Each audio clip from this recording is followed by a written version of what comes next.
Hey y'all, it's Zoe and welcome back to another video on my channel. So today we are going over books that I read in July.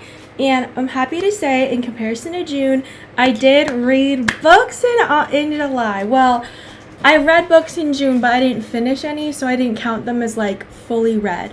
But I did read books in July and finish them, and one of them I'm proud to say I bought in June and still finished it.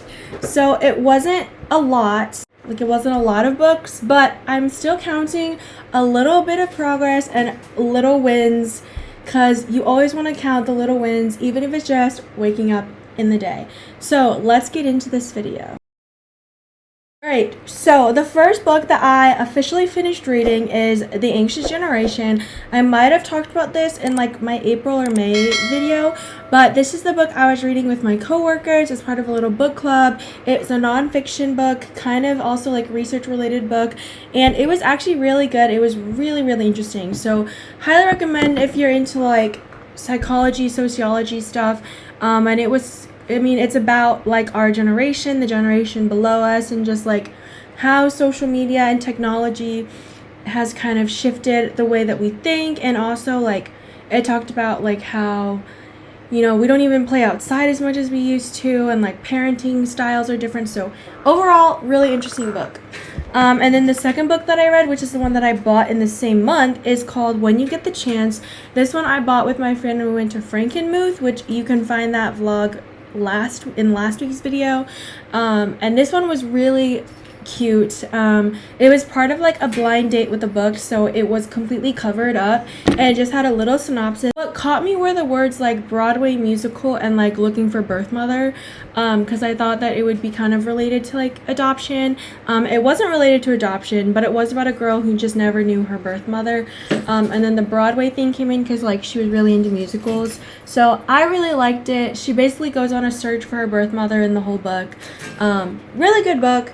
And I didn't know who the mom was when I was reading it, but as I kept reading it, I was like, it's going to end up being this person, and it was that person. And so I was like, I was right. And her love interest, I figured out who it was like pretty early on in the book. So anyways, that was a really good book as well. So those were the two books that I read. Again, not a lot, but it's baby steps.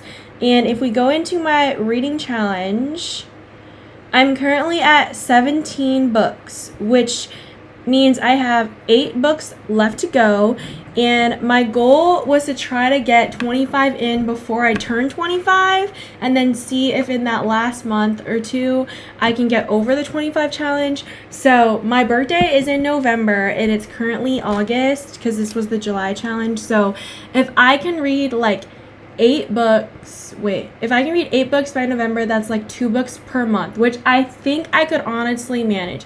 Because even if I don't, my birthday's at the beginning of November, but honestly, if I can hit the 25, like even in the month of November, even if I don't get it before I turn 25, I feel like that's still pretty good accomplishment. But maybe if I can crank out like 3 books in August and then do 3, 5,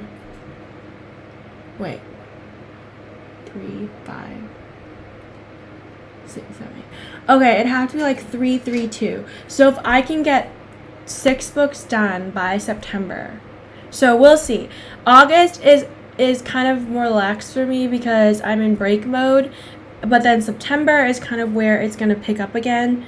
So we'll see. But I'm hopefully, I know that I'll reach the 25 before the end of the year, but I don't know if I'm gonna reach it before my birthday.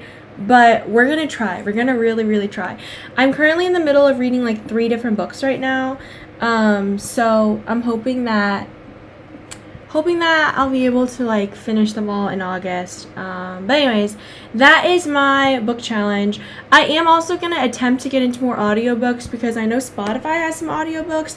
Not sure if I want to like invest in Audible yet, but if you read audiobooks out there, let me know how that works for you, because honestly, I would totally count an audiobook as part of my reading challenge, even if I'm not reading it, like I'm still listening to it.